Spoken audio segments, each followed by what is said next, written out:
ಹುಬ್ಬಳ್ಳಿಯ ನೇಹಾ ಕೊಲೆ ಪ್ರಕರಣಕ್ಕೆ ಸಂಬಂಧಪಟ್ಟಂತೆ ಮತ್ತಷ್ಟು ಅಪ್ಡೇಟ್ಸ್ ಬರ್ತಾ ಇದೆ, ನೋಡ್ಕೊಂಬರೋಣ.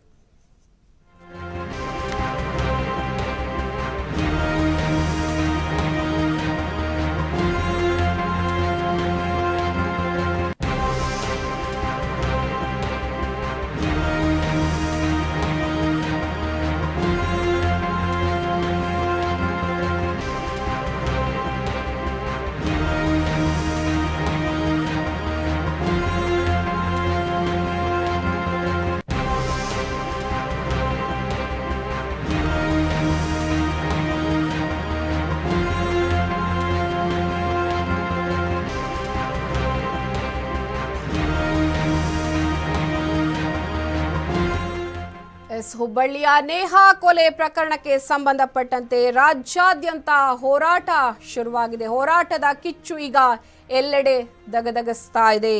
ರಾಜ್ಯ ಸರ್ಕಾರದ ವಿರುದ್ಧ ಸಂಘಟನೆಗಳು ಕೂಡ ಸಾಕಷ್ಟು ಕಿಡಿಯನ್ನ ಕಾರ್ತಾ ಇದೆ. ರಾಜ್ಯದಲ್ಲಿ ಕಾನೂನು ವ್ಯವಸ್ಥೆ ಯಾವ ರೀತಿಯಾಗಿ ಹದಗೆಟ್ಟಿದೆ ಅನ್ನೋದಂತ ತೋರಿಸ್ತಾ ಇರುವಂತದ್ದು. ವಿದ್ಯಾರ್ಥಿನಿ ಹತ್ಯೆಯನ್ನ ಖಂಡಿಸಿ ಧಾರವಾಡ ಇದೀಗ ಬಂದ್ ಆಚರಿಸ್ತಾ ಇದೆ. ಇದರ ಜೊತೆಗೆ ಮುಸ್ಲಿಂ ಅಂಗಡಿ ಮುಂಗಟ್ಟು ಸ್ವಯಂ ಪ್ರೇರಿತ ಬಂದ್ ಆಚರಣೆಯನ್ನ ಕೂಡ ಮಾಡ್ತಾ ಇರುವಂತದ್ದು. ಮೈಸೂರಿನಲ್ಲೂ ಕೂಡ ವಿಜಯೇಂದ್ರ ಹಾಗೂ ಸಂಗಡಿಗರು ಪ್ರತಿಭಟನೆಯನ್ನ ನಡೆಸ್ತಾ ಇದ್ದಾರೆ.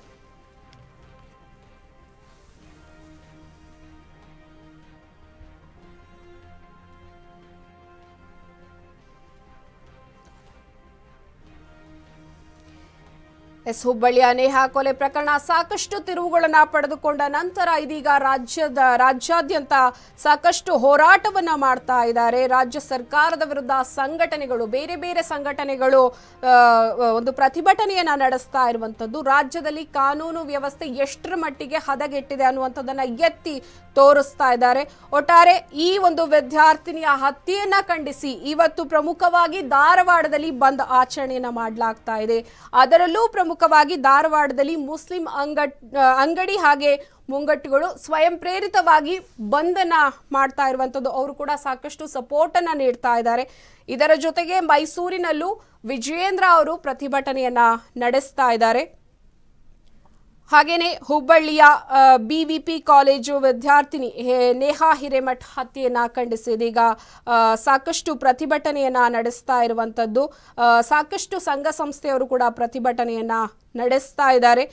ಧಾರವಾಡದಲ್ಲೂ ಕೂಡ ಅಂಜುಮನ್ ಸಂಸ್ಥೆ ಆವರಣದಿಂದ ಮೆರವಣಿಗೆಯನ್ನ ಕೂಡ ಮಾಡಲಾಗ್ತಾ ಇದೆ. ಪ್ರತಿಭಟನಾಕಾರರು ತೋಳಿಗೆ ಕಪ್ಪು ಪಟ್ಟಿಯನ್ನ ಕಟ್ಟಿಕೊಂಡು ಮೆರವಣಿಗೆಯಲ್ಲಿ ಸಾಕ್ತಾ ಇದ್ದಾರೆ. ನಗರದ BRTS ನಿಲ್ದಾಣ ಪ್ರದೇಶದ ಸುತ್ತಮುತ್ತ ಹಾಗೆಯೇ ನಗರದ ವಿವಿಧೆಡೆಗಳಲ್ಲಿ ಬಹುತೇಕ ವ್ಯಾಪಾರಿಗಳು ಸ್ವಯಂ ಪ್ರೇರಿತವಾಗಿ ಅಂಗಡಿ ಮಳಿಗೆಗಳನ್ನ ಇದೀಗ ಬಂದ್ ಮಾಡಿದ್ದಾರೆ.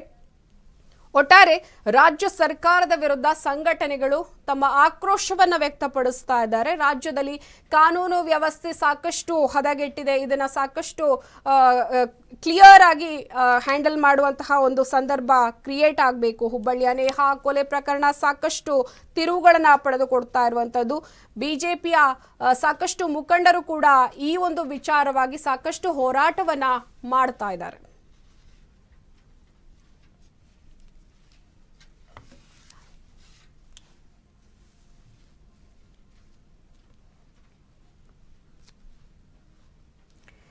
ಇದಕ್ಕೆ ಸಂಬಂಧಪಟ್ಟಂತೆ ಹೆಚ್ಚಿನ ಮಾಹಿತಿಯನ್ನು ಕೊಡೋದಕ್ಕೆ ನಮ್ಮ ಜೊತೆಗೆ ಡೆಸ್ಕ್ ಲೈವ್ ನಿಂದ ನೇರ ಸಂಪರ್ಕದಲ್ಲಿದ್ದಾರೆ ಅಶ್ವಥ್.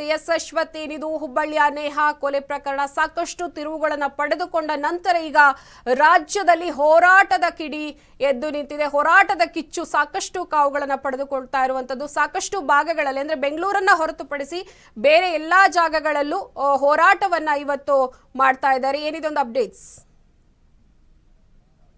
ಈಗಾಗಲೇ ನೇಹಾ ಹತ್ಯೆ ಪ್ರಕರಣ ನಡೆದು ಇವತ್ತಿಗೆ 4 ದಿನ ಕಳೆದಿರುವಂತಹದ್ದು. ಈಗಾಗಲೇ ಏನು ನೇಹಾ ಹತ್ಯೆ ಪ್ರಕರಣದ ಪ್ರಮುಖ ಆರೋಪಿಯಾಗಿರುವಂತಹ ಫಯಾಜ್ನನ್ನ ಈಗಾಗಲೇ ಪೊಲೀಸರು ಕೂಡ ಅರೆಸ್ಟ್ ಮಾಡಿರುವಂಥದ್ದು. ಅರೆಸ್ಟ್ ಮಾಡಿ ಆತನನ್ನು ವಶಕ್ಕೆ ತೆಗೆದುಕೊಂಡು ವಿಚಾರಣೆಯನ್ನು ಕೂಡ ಮಾಡ್ತಿರೋಂಥದ್ದು ಒಂದು ಕಡೆ. ಆದರೆ ಮತ್ತೊಂದು ಕಡೆ ಈಗಾಗಲೇ ಈ ಒಂದು ಪ್ರಕರಣವನ್ನು ಈಗಾಗಲೇ ರಾಜಕೀಯ ನಾಯಕರುಗಳು ತುಂಬ ಗಂಭೀರವಾಗಿ ತೆಗೆದುಕೊಂಡಿರುವಂಥದ್ದು. ಅಂದರೆ ಈಗ ಇಡೀ ಕರ್ನಾಟಕದಾದ್ಯಂತ ಏನು ನೇಹಾ ಹತ್ಯೆ ಪ್ರಕರಣವನ್ನು ಖಂಡಿಸಿ ಶಾಲಾ ವಿದ್ಯಾರ್ಥಿಗಳು ಮತ್ತು ಪೋಷಕರು, ಜೊತೆಗೆ ರಾಜಕೀಯ ಮುಖಂಡರುಗಳು ಮತ್ತು ಕಾರ್ಯಕರ್ತರು, RSSನ ಕಾರ್ಯಕರ್ತರು, ಜೊತೆಗೆ ABVP ಕಾರ್ಯಕರ್ತರು ಎಲ್ಲರೂ ಕೂಡ ಈ ಒಂದು ಹತ್ಯೆಯನ್ನು ಖಂಡಿಸಿ ಈಗ ಪ್ರತಿಭಟನೆಯನ್ನು ನಿರಂತರವಾಗಿ ಮಾಡ್ಕೊಂಡು ಬಂದಿರೋದು. ಅಂದರೆ ಇಲ್ಲಿ ಪ್ರಮುಖವಾಗಿ ಅಂತಂದರೆ ಈ ಒಂದು ಹತ್ಯೆ ಪ್ರಕರಣವನ್ನು CBIಗೆ ಹಸ್ತಾಂತರ ಮಾಡಬೇಕು ಅಂತಂತೇಳಿ, ಅಂದರೆ ಕೇವಲ ರಾಜ್ಯ ಸರ್ಕಾರ ಈ ಒಂದು ಪ್ರಕರಣವನ್ನು ಈಗ ಹ್ಯಾಂಡಲ್ ಮಾಡ್ತಾ ಇದೆ. ಏನು ಹುಬ್ಬಳ್ಳಿ ಪೊಲೀಸರು ಈ ಒಂದು ಪ್ರಕರಣವನ್ನು ಕೈಗೆತ್ತಿಕೊಂಡು ಈಗ ತನಿಖೆಯನ್ನು ಕೂಡ ಮಾಡ್ತಾರಂಥದ್ದು. ಆದರೆ ಇಲ್ಲಿ ಪ್ರಮುಖವಾಗಿ ಇವರ ಒಂದು ಹೋರಾಟ ಏನಿದೆಯೋ ಈ ಹೋರಾಟ CBIಗೆ ಹಸ್ತಾಂತರ ಮಾಡಬೇಕು. ಈ ಒಂದು ಪ್ರಕರಣದಲ್ಲಿ ಈಗಾಗಲೇ ಕೇವಲ ಫಯಾಜ್ ಮಾತ್ರ ಒಬ್ಬನೇ ಇಲ್ಲ ಅಂತ ಹೇಳಿ ಅವರ ತಂದೆ ನಿರಂಜನ್ ಹಿರೇಮಠ್ ಕೂಡ ಆರೋಪವನ್ನು ಮಾಡಿರುವಂಥದ್ದು. ಒಟ್ಟು ಈ ಪ್ರಕರಣದಲ್ಲಿ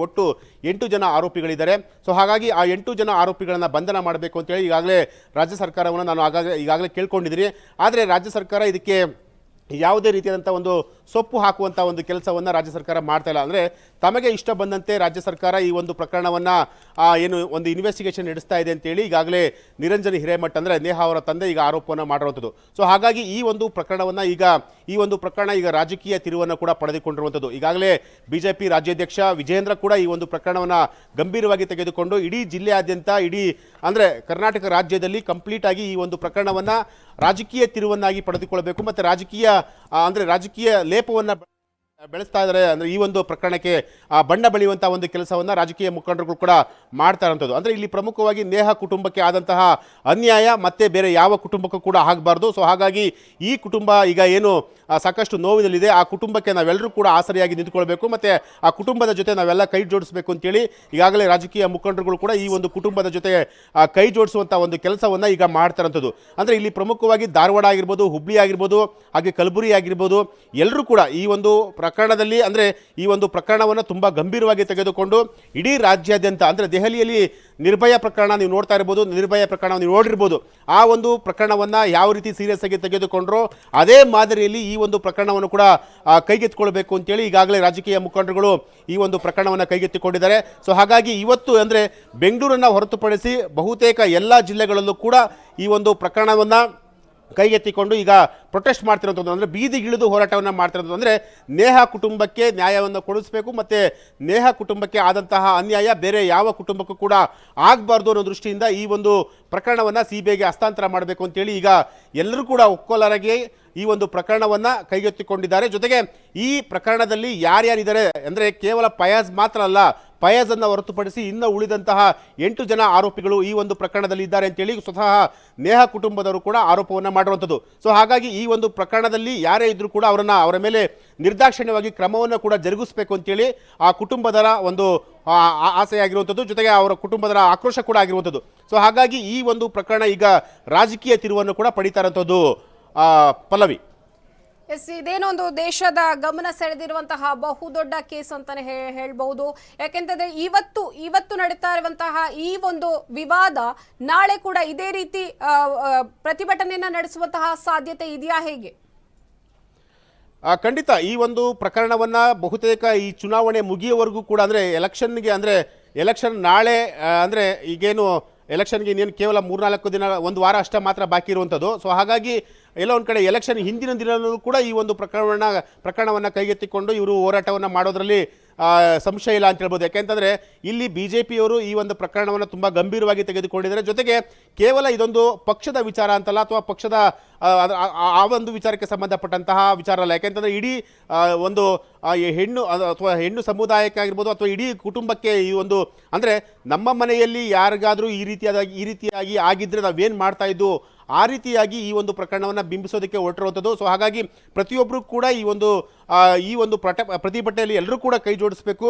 ಸೊ ಹಾಗಾಗಿ ಎಲ್ಲರೂ ಕೂಡ ಕೈ ಜೋಡಿಸಿದ್ರೆ ಮಾತ್ರ ನೇಹಾ ಕುಟುಂಬಕ್ಕೆ ಒಂದು ನ್ಯಾಯ ಸಿಗುವಂಥ ಒಂದು ಕೆಲಸವನ್ನು ನಾವು ಮಾಡಬೇಕಾಗುತ್ತೆ ಅಂತೇಳಿ ಈಗ ಈ ಒಂದು ಪ್ರಕರಣವನ್ನು ತುಂಬ ಗಂಭೀರವಾಗಿ ತೆಗೆದುಕೊಂಡಿರೋದು. ಹಾಗಾಗಿ ಎಲ್ಲ ಒಂದು ಕಡೆ ಅಂದರೆ ನಾವು ಈಗಾಗಲೇ ನಿರ್ಭಯ ಪ್ರಕರಣ ನಾನು ಯಾಕೆ ಈ ಒಂದು ಪ್ರಕರಣಕ್ಕೆ ಕೈ ಜೋಡಿಸಿದೆ ಅಥವಾ ಈ ಒಂದು ಪ್ರಕರಣಕ್ಕೆ ನಾನು ಹೋಲಿಕೆ ಮಾಡಿದೆ ಅಂತಂತಂದರೆ, ದೆಹಲಿಯಲ್ಲಿ ನಡೆದಂತಹ ನಿರ್ಭಯ ಪ್ರಕರಣ ಕೇವಲ ಅದೊಂದು ಅತ್ಯಾಚಾರ ಪ್ರಕರಣ ಆಗಿತ್ತು. ಆದರೆ ಆ ಅತ್ಯಾಚಾರ ಪ್ರಕರಣದಲ್ಲಿ ಯಾರ್ಯಾರು ಇನ್ವಾಲ್ವ್ ಆಗಿದ್ರು ಅವರೆಲ್ಲರಿಗೂ ಕೂಡ ಗಲ್ಲು ಶಿಕ್ಷೆ ಆಗಿರುವಂಥದ್ದು. ಸೊ ಅದೇ ಮಾದರಿಯಲ್ಲಿ ಕೂಡ ಅದೇ ರೀತಿಯಾಗಿ ಈ ಒಂದು ಪ್ರಕರಣವನ್ನು ಇವರು ಸರ್ಕಾರ ತುಂಬ ಗಂಭೀರವಾಗಿ ತೆಗೆದುಕೊಳ್ಬೇಕು ಅಂತೇಳಿ ಈಗ ಹೋರಾಟವನ್ನು ಮಾಡ್ತಿರೋದು.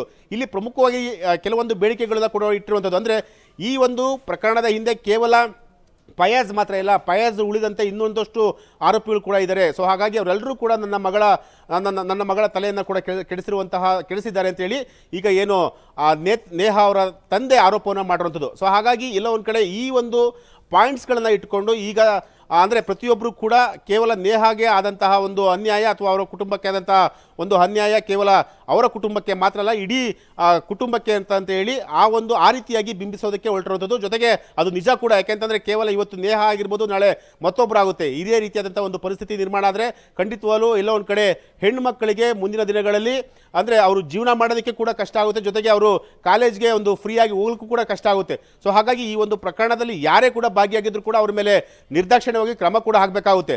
ಸೊ ಹಾಗಾಗಿ ಇಲ್ಲಿ ಪ್ರಮುಖವಾಗಿ ಅಂತಂದರೆ ರಾಜ್ಯ ಸರ್ಕಾರ ಏನು ಈ ಒಂದು ಪ್ರಕರಣವನ್ನು ಕೈಗೆತ್ತಿಕೊಂಡು ಈಗ ತನಿಖೆನ ಕೂಡ ಮಾಡ್ತಿರೋದು.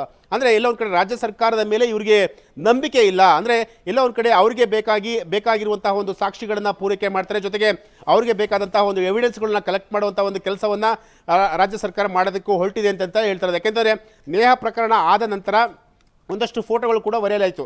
ಅಂದರೆ ನೇಹಾ ಮತ್ತು ಫಯಾಜ್ ಇದ್ದಂತಹ ಒಂದಷ್ಟು ಫೋಟೋಗಳು ಕೂಡ ವೈರಲ್ ಆಗಿತ್ತು. ಜೊತೆಗೆ ಮುಂಚೆ ಇದೊಂದು ಲವ್ ಜಿಹಾದ್ ಅಂತ ಹೇಳಿ ಆ ರೀತಿಯಾಗಿ ಪೋಟ್ರೆ ಆಗಿತ್ತು. ಅದಾದ ನಂತರ ಫೋಟೋಗಳು ವೈರಲ್ ಆದ ನಂತರ ಒಂದು ಬೇರೆ ರೀತಿಯಾದಂಥ ಒಂದು ಸ್ವರೂಪವನ್ನೇ ಈ ಒಂದು ಪ್ರಕರಣ ಪಡೀತು. ಸೊ ಹಾಗಾಗಿ ಈ ಪ್ರಕರಣದ ಹಿಂದೆ ಯಾರೇ ಇದ್ರೂ ಕೂಡ ಅವ್ರ ಮೇಲೆ ನಿರ್ದಾಕ್ಷಿಣ್ಯವಾಗಿ ಕ್ರಮ ಆಗಬೇಕಿರೋದು ಈಗ ನೇಹಾ ಕುಟುಂಬಸ್ಥರ ಆಕ್ರೋಶ ಕೂಡ ಆಗಿರುವಂಥದ್ದು ಮತ್ತು ಅವರ ಡಿಮ್ಯಾಂಡ್ ಕೂಡ ಆಗಿರುವಂಥದ್ದು. ಸೊ ಹಾಗಾಗಿ ಈ ಒಂದು ಪ್ರಕರಣವನ್ನು ನೀವು ನೇರವಾಗಿ CBIಗೆ ಹಸ್ತಾಂತರ ಮಾಡಿ, CBI ಮಾತ್ರ ಈ ಒಂದು ಪ್ರಕರಣವನ್ನು ತನಿಖೆ ಮಾಡಿದ್ರೆ ಮಾತ್ರ ಈ ಒಂದು ಪ್ರಕರಣದಲ್ಲಿ ಯಾರೇ ಕೂಡ ಇನ್ವಾಲ್ವ್ ಆಗಿದ್ರು ಅವರಿಗೆ ತಪ್ಪಿತಸ್ಥರಿಗೆ ಶಿಕ್ಷೆ ಆಗುತ್ತೆ, ಜೊತೆಗೆ ಅನ್ಯಾಯಕ್ಕೆ ಒಳಗಾದಂತಹ ಕುಟುಂಬದವರಿಗೆ ನ್ಯಾಯ ಸಿಗುತ್ತೆ ಅಂತೇಳಿ ಎಲ್ಲರೂ ಕೂಡ ಮಠಾಧೀಶರಾಗಿರ್ಬೋದು ಅಥವಾ ಕಾಲೇಜು ಯುವತಿಯರಾಗಿರ್ಬೋದು, ವಿದ್ಯಾರ್ಥಿಗಳಾಗಿರ್ಬೋದು, ಪ್ರತಿಯೊಬ್ಬರು ಕೂಡ ಅಂದರೆ ಸಂಘಟಕರಾಗಿರ್ಬೋದು ಎಲ್ಲರೂ ಕೂಡ ಕೈ ಜೋಡಿಸಿ ಈ ಒಂದು ಪ್ರತಿಭಟನೆಯನ್ನು ಕೂಡ ಮಾಡ್ತಾರಂಥದ್ದು.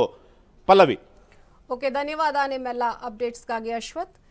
ನೇಹಾ ಕೊಲೆ ಪ್ರಕರಣ ಸಾಕಷ್ಟು ತಿರುವುಗಳನ್ನ ಪಡೆದುಕೊಳ್ತಾ ಇರುವಂತದ್ದು. ಮತ್ತೊಂದು ಕಡೆ ಇಡೀ ದೇಶದ ಗಮನ ಸೆಳೆದಿರುವ ಹುಬ್ಬಳ್ಳಿ ವಿದ್ಯಾರ್ಥಿನಿ ನೇಹಾ ಹಿರೇಮಠ್ ಹತ್ಯೆ ಪ್ರಕರಣವನ್ನ ಖಂಡಿಸಿ ರಾಜ್ಯಾದ್ಯಂತ ಪ್ರತಿಭಟನೆಯನ್ನ ನಡೆಸಲಾಗ್ತಾ ಇದೆ. ಇದರ ಜೊತೆಗೆ CBIಗೆ ಒಪ್ಪಿಸುವಂತೆ ಸೂಚನೆಯನ್ನ ಕೂಡ ಕೊಡಲಾಗ್ತಾ ಇದೆ. ಇನ್ನೊಂದೆಡೆ ಮುಸ್ಲಿಂ ಸಮುದಾಯ ಧಾರವಾಡದಲ್ಲಿ ಅರ್ಧ ದಿನ ಸ್ವಯಂ ಪ್ರೇರಿತ ಬಂದ್ಗೆ ಕರೆಯನ್ನ ಕೂಡ ಕೊಟ್ಟಿದೆ.